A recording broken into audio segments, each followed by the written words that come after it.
Hi everyone, welcome back to my channel. What I am going to show you today is really quickly how to repurpose your empty Bath & Body Works 3-wick candle jars.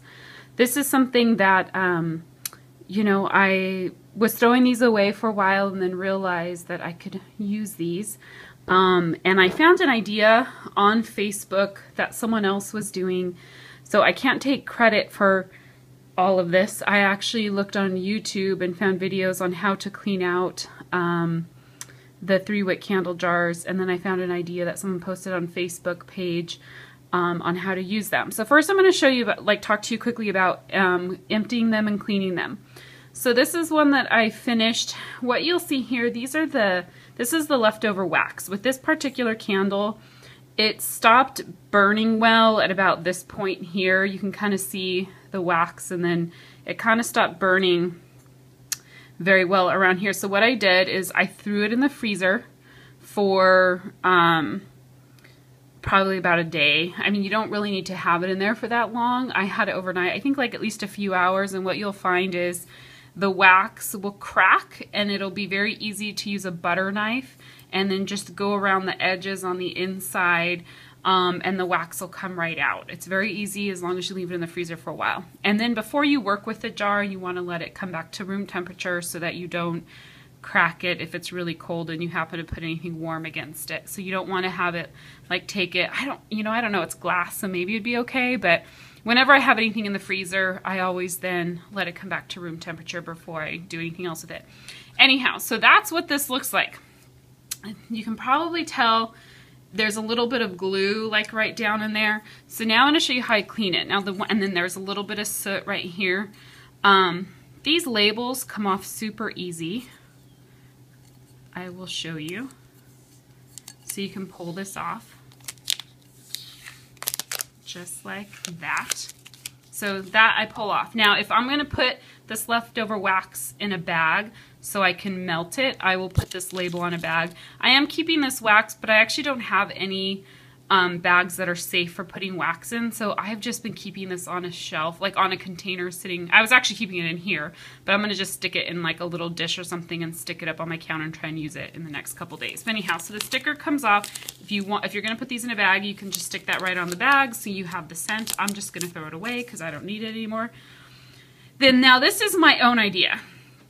I use acetone nail polish remover to clean a lot of stuff. It works beautifully removing any kind of sticky, gooky, whatever. I use it to remove nail polish because for me, I don't wear fake nails. And for me, it takes nail polish off really fast versus the non-acetone based kind.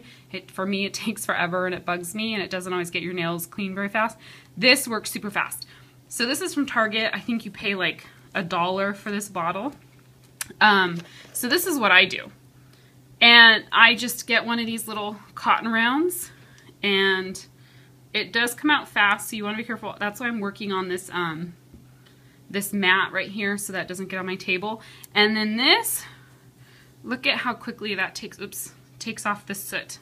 And it'll take off the residue of the wax inside, if you can see all of that. Look how it's coming off super quickly. So it takes off the wax, it takes off the glue from the wicks on the bottom, and look how dirty that is from the soot. It's kind of nasty. So I do this, and it doesn't require any scrubbing. I've seen other people who wash it with hot water, and this way too you don't have to worry about that glue or anything going down your sink. And if you do have the chunks of the glue stuck to the bottom of the jar, if you pour a little bit of the acetone in the jar, I'm going to put that aside and get a fresh one.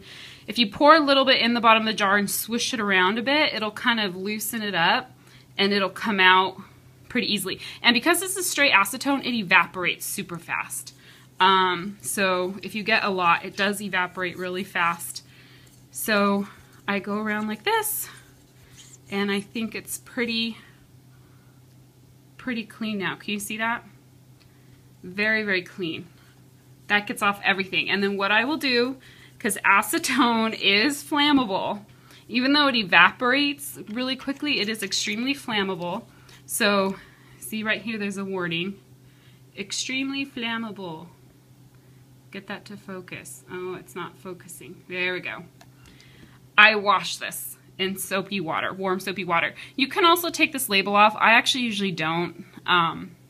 If you're gonna use this, I've seen people use these. They throw in wax tarts and they stick it on their warmer and they use this as a melter. If you're gonna do that, take off this label so it doesn't catch on fire. You can use the same process, just kind of peel the paper off first and then use the acetone nail polish remover to take it off the rest of the way. But anyhow, so I'm gonna wash this before I put anything in it, but I'm gonna show you what I put in it. And this next part of what I put in it is not my idea. This is from someone I saw on Facebook. Sorry, I have like a little bit of glue on my finger. Okay, put that there. This is perfect for storing your wax. Yay! This is a 12-pack of grubbies from Front Porch. And this fits exactly 12 grubbies, 6 on the bottom, 6 on the top. So this is one I haven't used yet. And what I do, and it holds, because of the rubber lid, it holds the scent on really, like it holds the scent in really, really well. And if you want to put these like on a shelf or something, they look beautiful. So I have a couple jars like this of grubbies, and now what I'm going to do is wash this empty one, and I have another 12-pack that I am going to stick in there.